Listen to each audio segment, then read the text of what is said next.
अबे बुढ़िया, हम दोनों के लिए 2 कप चाय लगा। सॉरी, मैं नहीं बना सकती। क्या बोला तूने?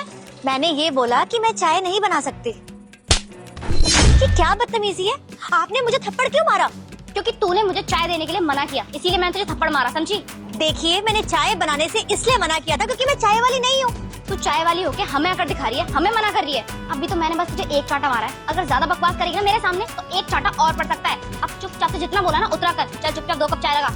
सीरियसली, तुम कितनी बदतमीज हो। तुम्हें बड़ों से बिल्कुल भी बात करने की तमीज नहीं है। सुन, पहली बात तो मुझसे थोड़ा तमीज में बात कर। तेरी इतनी औकात नहीं है कि जो तू मुझसे बदतमीजी कर सके।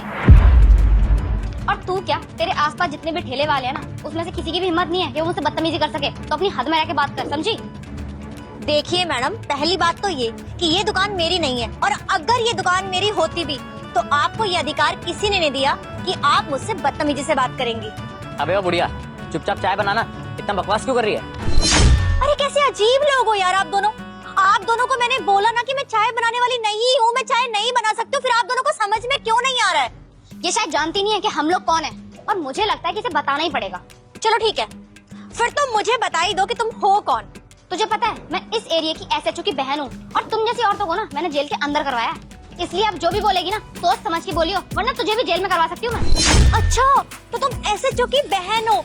ओह, मेरे को तो बहुत डर लग रहा है। देखो प्लीज, मैं तुम्हारे आगे हाथ जोड़ती हूँ, मुझे ना जेल के अंदर मत डालो। मुझे जेल जाने से बहुत डर लगता है। मैं तो डर गई तुम्हारे ऐसे बिहेवियर से। हो, अगर ये तेरी फालतू की एक्टिंग खत्म हो गई हो ना, तो चुपचाप से जो काम बोला है वो कर, और जल्दी से हमारे 2 कप चाय बना दे, समझी? देखो बहुत देर से ना तुम दोनों बदतमीजी पे बदतमीजी किए जा रहे हो। अब फालतू की बकवास करने की बिल्कुल भी जरूरत नहीं है। और वैसे भी अगर तुम दोनों को ये पता चल गया ना कि मैं कौन हूँ, तो तुम्हारे पैरों तले जमीन निकल जाएगी। अच्छा, तेरी इतनी हिम्मत नहीं है कि तुम मुझे उंगली दिखा सके, समझी ना? अपनी हद में रह के बात कर बुढ़िया। ओ बुढ़िया, चुपचाप चाय बना। अगर हम चाहे ना तो अभी के अभी तेरा ये पूरा ठेला ना फेंक भी सकते, समझी? अच्छा, तो अब तुम दोनों की यहाँ पर दादागिरी चलेगी, मतलब कि तुम दोनों की परमिशन लेके यहाँ पर कोई दुकान लगाएगा। और वैसे भी तुम दोनों हो कौन जो तुम दोनों की परमिशन लेके कोई यहाँ पर दुकान लगाएगा? ऑफ कोर्स, अब मेरा भाई यहाँ का एसएचओ है तो मुझे तो फायदा उठाना ही पड़ेगा ना। और हाँ, मेरी मर्जी, मैं जो चाहूँ वो कर सकती हूँ, और लोग ना मेरी बातें सुनते भी हैं क्योंकि मेरा भाई एसएचओ है। और बुढ़िया, तुझे शायद पता नहीं है कि मेरे भाई की यहाँ पे कितनी चलती है। मेरा भाई एसएचओ है, अगर वो चाहे ना तो 2 मिनट के अंदर तेरा ये ठेला यहाँ से हटवा सकता है। तो इसलिए हद में रह, और जितना बोल रही ना उतना कर। चुपचाप से हम दोनों के लिए 2 कप चाय बना। अरे कितनी बदतमीज हो। अरे बदतमीजी पे बदतमीजी किए जा रही हो। अरे थोड़ी तो तमीज सीखो कि अपने से बड़ों से किस तरीके से बात की जाती है। और वैसे भी क्या अपने भाई की दोस्त दिखा रही हो? तुम्हारा भाई आकर मेरा कुछ नहीं बिगाड़ सकता है, समझ में आया? और वैसे भी मुझे दिखाई दे रहा है तुम्हारा भाई 2 नंबर के काम करता है। अगर वो 2 नंबर के काम ना कर रहा होता ना, तो तुम्हारे पास इतने अच्छे कपड़े नहीं होते और इतना अच्छा फोन भी नहीं होता, क्योंकि सरकार उसे इतनी सैलरी देती है कि वो अपना घर खर्च चला सके, ना कि अपनी बहन को इतने ब्रांडेड कपड़े, आईफोन, ये सब कुछ दे सके। ओ बुढ़िया, अब ना तेरा बहुत ज्यादा हो रहा है, मेरे कपड़ों तक तो पहुँच मत। तेरा काम है चाय बनाने का, तो चुपचाप से ना चाय बना, समझी? और अगर मेरा दिमाग खराब हो गया ना, तो पहले तो मैं तेरी दुकान तोड़ूंगी, उसके बाद ये चाय का फ्राई पैन ना तेरे मुंह पे मार दूंगी। अरे कैसे अजीब प्राणी हो भाई, बदतमीजी पे बदतमीजी किए जा रहे हो। जो मैं बात कर रही हूँ वो सुन नहीं रहे हो, समझ नहीं रहे हो, पागल हो क्या दिमाग से? हाँ, मैं ऐसी हूँ। देखो बहुत देर हो गई, मैं तुम दोनों की बदतमीजी पे बदतमीजी सहन की जा रही हूँ। अब मैं तुम्हारी बदतमीजी 1 मिनट भी सहन नहीं करूंगी, इससे पहले कि मैं कोई गलत कदम उठाऊं और वो तुम दोनों पे भारी पड़ जाए। अभी के अभी यहाँ से निकल जाओ।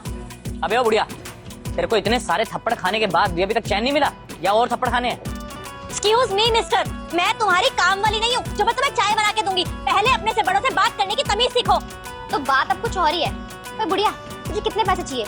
1000, 2000, 5000 या फिर 10,000 रुपए? तुझे जितने पैसे चाहिए ना मैं देने के लिए तैयार हूँ, क्योंकि तुम जैसे गरीब लोग ना होते ही ऐसे हो, जरा से पैसे क्या दिखते हैं, चुटकियों में बिक जाते हो। अच्छा, तुम बहुत अमीर हो, तुम्हारे पास बहुत पैसा है। एक बात बताओ, मैंने अभी थोड़ी देर पहले भी तुम्हें यही बात बोली थी कि तुम्हारे भाई को लिमिटेड सैलरी मिलती है सरकार की साइड से, जो कि वो अपने घर का खर्चा चला सकता है, अपना खर्चा चला सकता है। तो फिर तुम्हारे भाई के पास इतना पैसा कहाँ से आया जो तुम अपने आप को इतना अमीर बता रही हो? हाँ देखो, मुझे तो ना यही लग रहा है कि तुम्हारा भाई 2 नंबर के काम करता है, और तुम्हारे जो शौक है ना वो पूरे कर रहा है उन 2 नंबर के काम से। अबे बुढ़िया, ज़बान संभाल के बात कर, समझी? वो मेरा बड़ा भाई है, और अपने भाई के बारे में ना मैं एक लफ्ज़ फालतू नहीं सुनूंगी। और वैसे भी वो कोई घूसखोर नहीं है, बहुत ही ईमानदार है। और अगर मेरा भाई रिश्वत ले भी रहा है तो तेरे पापा क्या जा रहा है, तेरे घर से तो नहीं ले रहा ना वो? ये देखकर ना आज बड़ी खुशी हुई कि तुमने अपने मुंह से ही कबूल लिया कि तुम्हारा भाई रिश्वत लेता है। और ये बात तो मैं तभी समझ गई थी जब मैंने तुम्हारे हाथ में इतना महंगा आईफोन देखा। अरे तुम्हारे भाई को सरकार ने नौकरी घूस खाने के लिए नहीं दी है, देश की सेवा करने के लिए दी है। उसका फर्ज ये बनता है कि वो अपनी ड्यूटी को ईमानदारी से निभाए और देश की सेवा करे, ना कि अपनी बहन की गुलामी करे। गुड़िया, मुझे लगता है तेरा ना दिमाग खराब हो चुका है। तेरे बाप की सरकार चल रही है, फिर तू बाप की सरकार में है। और तू है कौन जो मेरे भाई की डिटेल्स निकालेगी? तू ना चाय बनाती है तो चाय पे ध्यान दे, समझी?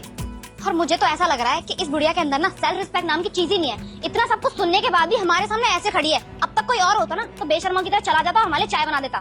तुझे ना मैं एक और डेमो दिखाती हूँ, ये ले। अब अगर चुपचाप चाय बनाने के लिए नहीं गई ना तो एक थप्पड़ और पड़ सकता है। अब तुम दोनों ने हद पार कर दी है।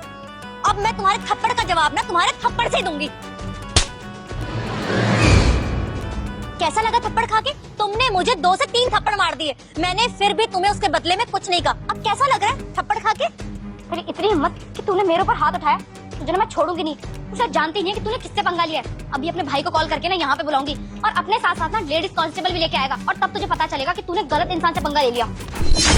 वैसे भी तुमने बोला ही था कि तुम काफी लोगों के काम बंद करवा देती हो, ठेले उठवा देती हो, तो बुलाओ अपने भाई को। मैं भी देखना चाहती हूँ कि तुम्हारा भाई आकर मेरा ठेला कैसे हटवाता है। बुलाओ बुलाओ।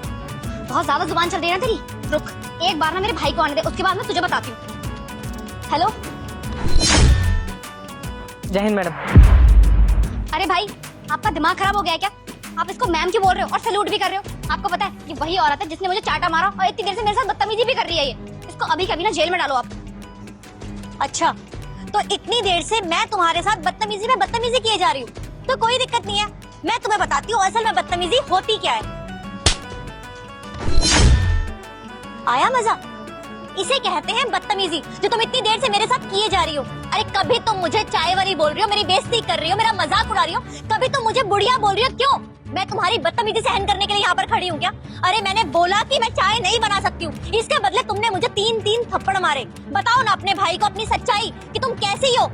अब मैं तुम्हें बता ही देती हूँ कि मैं कौन हूँ। मैं इस एरिया की ना IPS ऑफिसर हूँ, और IPS होने के बावजूद भी, इतनी बड़ी पोस्ट लेने के बावजूद भी मेरे अंदर घमंड नहीं है। मैं किसी से भी बदतमीजी से बात नहीं करती हूँ, इसीलिए तुम दोनों इतनी देर से बदतमीजी पे बदतमीजी किए जा रहे थे और मैं तुम्हारी बातों के जवाब नहीं दे रही थी। मुझे लगा कि अमीर बाप की बिगड़ी हुई औलाद है जिसे बोलने की तमीज नहीं है, जाने देती हूँ। पर नहीं, तुम्हें तो अपना ईगो दिखाना था ना। और तुम्हें पता है तुम्हारे भाई को ये पोस्ट कितनी मेहनत के साथ मिली है? तुम्हारे भाई ने दिन रात पढ़ाई करी है, मेहनत करी है, उसके बाद जाके इसको ये पोस्ट मिली है। और ये पोस्ट सरकार ने उसको इसलिए दी है ताकि वो जनता की सेवा कर सके, ना कि अपनी बहन की। और एक बात ना क्लियर कर देती हूँ, अगर मैंने इसकी शिकायत कर दी ना तो ये सस्पेंड हो जाएगा। मैम रियली सॉरी, मुझसे बहुत बड़ी गलती हो गई। मुझे नहीं पता था कि आप IPS ऑफिसर हैं। मैम अगर पता होता तो मैं इतनी बदतमीजी कभी नहीं कर सकती आपके साथ। मैम प्लीज मुझे माफ कर दीजिए, मुझसे बहुत बड़ी गलती हो गई। मैं प्रॉमिस करती हूँ आज के बाद ऐसी गलती कभी नहीं होगी दोबारा। मैडम, अपनी बहन की तरफ से मैं आपसे माफी मांगता हूँ। हाँ मैम, मुझसे गलती हो गई, लेकिन मेरे किए की सजा प्लीज मेरे भाई को मत देना। जो गलती मुझसे हुई है आप उसकी सजा मुझे दे दो, लेकिन मेरे भाई को नहीं। अरे क्या हुआ? तुमने इतनी जल्दी अपना रंग कैसे बदल लिया? अभी तो तुम बहुत बड़ी बड़ी बातें कर रही थी, तुम बहुत अमीर हो, तुम्हारा भाई जो है वो तुम्हें कुछ भी लाकर दे सकता है, तुम्हारी बात सुनेगा। तुम एकदम से रंग गिरगिट की तरह क्यों बदल रही हो? अब भी तो अपने वर्ड पे रहो ना, बोलो ना आप क्या चाहती हो। अरे अपने भाई की तुम बहुत ज्यादा घोष दिखा रही थी ना। तुमने कहा था कि तुमने बहुत सारे ठेले हटवाए हैं, तुम्हारी बहुत चलती है, तुम्हारे आगे कोई बोल नहीं पाता है। तो अब क्या हुआ? अब तुम्हारी बोलती क्यों बंद हो गई? अब तुम मुझसे माफी क्यों मांग रही हो? बोलो ना। मैं एक बात तुम्हें क्लियर कर देती हूँ कि तुम्हारे भाई को ये नौकरी ना बड़ी मेहनत के साथ मिली है, और मुझे लगता है ना तुम अपने भाई की नौकरी एक दिन खा लोगी, क्योंकि जो तुम्हारी हरकतें है ना एक दिन तुम्हारे भाई को कोई ना कोई जरूर सस्पेंड कर देगा। वो बेचारा बहुत ईमानदारी के साथ अपनी नौकरी करता है, उसके काम करने में कोई भी दिक्कत नहीं है, पर उसकी जो घमंडी बहन है ना, उसका घमंड अभी भी टूटा नहीं है। अरे सुधर जाओ, क्योंकि गेहूं के साथ घुन जरूर पिसता है। ऐसा ना हो कि तुम अपने भाई की नौकरी खा जाओ। और मैं तुम्हें लास्ट वार्निंग दे रही हूँ, अपने भाई की पोस्ट का गलत फायदा मत उठाओ और गरीबों को परेशान मत करो। और तुम तो बहुत ही बदतमीज हो। इसके साथ तुम भी मेरे साथ बहुत बदतमीजी कर रहे थे, तुम्हें भी मैं अभी के लिए तो छोड़ रही हूँ। मैं चाहती तो तुम्हें अंदर भी करवा सकती हूँ, पर मैं चाहती नहीं हूँ कि तुम्हारी जिंदगी बर्बाद हो। इसलिए आज के बाद ना ऐसी हरकत करते हो दोबारा मुझे नजर मत आ जाना। चलो।